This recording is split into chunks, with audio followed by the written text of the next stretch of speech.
আসসালামু আলাইকুম। আশা করি সকলেই ভালো আছেন। প্রিয় চাকরি প্রত্যাশী ভাই ও বোনেরা, বাংলাদেশ ধর্ম বিষয়ক মন্ত্রণালয় বাংলাদেশ ওয়াকফ প্রশাসন নিয়োগ বিজ্ঞপ্তি প্রকাশ করা হয়েছে, অর্থাৎ ধর্ম মন্ত্রণালয়ের নিয়োগ বিজ্ঞপ্তি প্রকাশ করা হয়েছে।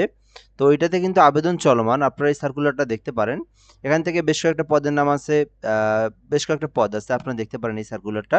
তো আজকের ভিডিওতে আমরা এই সার্কুলার নিয়ে বিস্তারিত আলোচনা করব। পদের নাম, পদের সংখ্যা, বেতন স্কেল, শিক্ষাগত যোগ্যতা, আবেদনের পদ্ধতি, কত টাকা ফি প্রদান করতে হবে, বিস্তারিত এ টু জেড আমরা এই ভিডিওর মাধ্যমে আপনাদেরকে দেখে দেওয়ার চেষ্টা করব। তো বাংলাদেশের 64 জেলার সকল প্রার্থী কিন্তু আবেদন করতে পারবে। যে কোনো প্রার্থী চাইলে কিন্তু ধর্ম মন্ত্রণালয়ের এই সার্কুলার আবেদন করতে পারবে। নারী পুরুষ কিন্তু সকলেই আবেদন করতে পারবে এবং অনলাইনের মাধ্যমে আবেদন করতে হবে। সো এই হলো বিষয়। তারপর আমরা এখান থেকে দেখব পদের নাম। তার আগে একটু বলে নেই, যদি এই চ্যানেলটাতে নতুন হয়ে থাকেন অবশ্যই সাবস্ক্রাইব করে রাখবেন। বাংলাদেশের যত সরকারি নিয়োগ সার্কুলার আছে সকল নিয়োগ সার্কুলারগুলো আমরা আপলোড করে দেওয়ার চেষ্টা করি। অবশ্যই সাবস্ক্রাইব করে আমাদের সঙ্গে যুক্ত থাকবেন। ১ নম্বর আছে কম্পিউটার অপারেটর 13 গ্রেডের, বেতন স্কেল ১১,০০০ থেকে ২৬,৫৯০ টাকা। একটি পদ আছে। তো আবেদন করতে চাইলে বিজ্ঞান বিভাগ হইতে অনার্স অথবা ডিগ্রি পাস থাকতে হবে, তাহলে কিন্তু আপনি কম্পিউটার অপারেটর পদে আবেদন করতে পারবেন। একটি মাত্র পদ আছে। ২ নম্বর আছে হিসাব নিরীক্ষক অডিটর, একটি পদ আছে। বাণিজ্য বিভাগ হতে উচ্চ মাধ্যমিক পাস থাকতে হবে, অর্থাৎ এইচএসসি পাশে থাকতে হবে।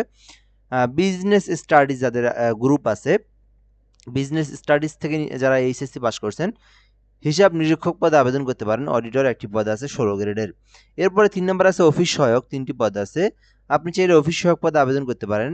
কোনো স্বীকৃতি বোর্ড হতে মাধ্যমিক স্কুল সার্টিফিকেট থাকলে আপনি আবেদন করতে পারবেন, অর্থাৎ শুধুমাত্র এসএসসি পাস থাকলেই অফিস সহায়ক পদে আবেদন করতে পারেন। 3টি পদ আছে। এরপরে আছে 4 নম্বরে পরিচ্ছন্নতা কর্মী, একটি পদ আছে।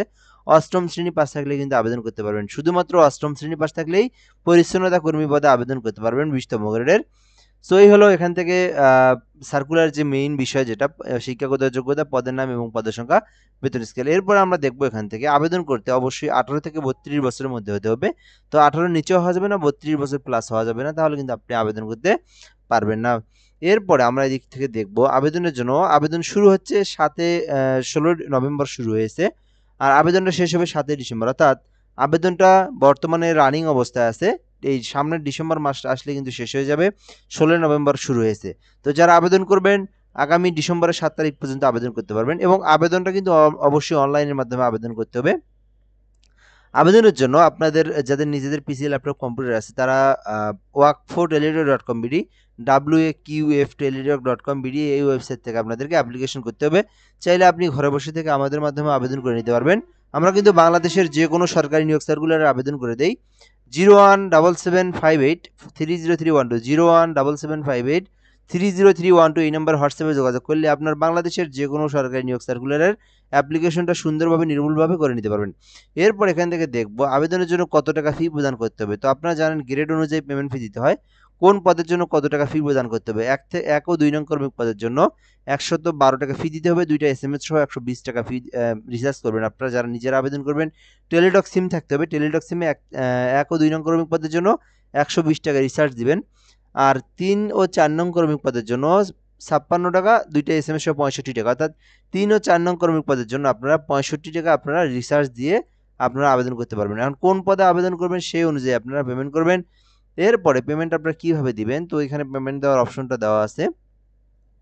তো ওয়াকফো স্পেস ইউজার আইডি লিখে 163 নম্বরে আপনারা সেন্ড করবেন। আপনারা টেলিটক সিমের মেসেজ অপশনে আসার পরে WAQF স্পেস ইউজার আইডি যেটা আছে অ্যাপ্লিকেশন কপিতে, সেইটা আপনারা টেক্সট করে 163 নম্বরে আপনারা সেন্ড করবেন। তারপরে আপনারা আবার ওয়াকফো স্পেস দিয়ে ইএস দিয়ে আপনাদের যে ফার্স্ট এসএমএস এর পিন নাম্বার আছে ওইটা দিয়ে 163 নম্বরে আপনারা সেন্ড করবেন। তো আপনার পেমেন্টের টাকাটা কেটে নিলেই কিন্তু আপনার অ্যাপ্লিকেশনটা হয়ে যাবে, তাহলে কিন্তু আর কাজ নাই।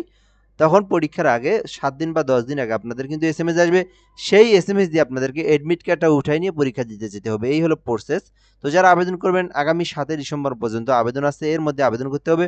এই সার্কুলার নিয়ে যদি কোনো কিছু জানার থাকে কমেন্ট বক্সে কমেন্ট করে জানাতে পারেন। ইনশাআল্লাহ 20 মিনিটের মধ্যে আপনাদের কমেন্টের রিপ্লাই দেওয়ার চেষ্টা করব। সো এই পর্যন্ত ভিডিওটা, ধন্যবাদ, ভালো থাকবেন। অবশ্যই চ্যানেলটাতে সাবস্ক্রাইব করে আমাদের সঙ্গে যুক্ত থাকবেন। আসসালামু আলাইকুম।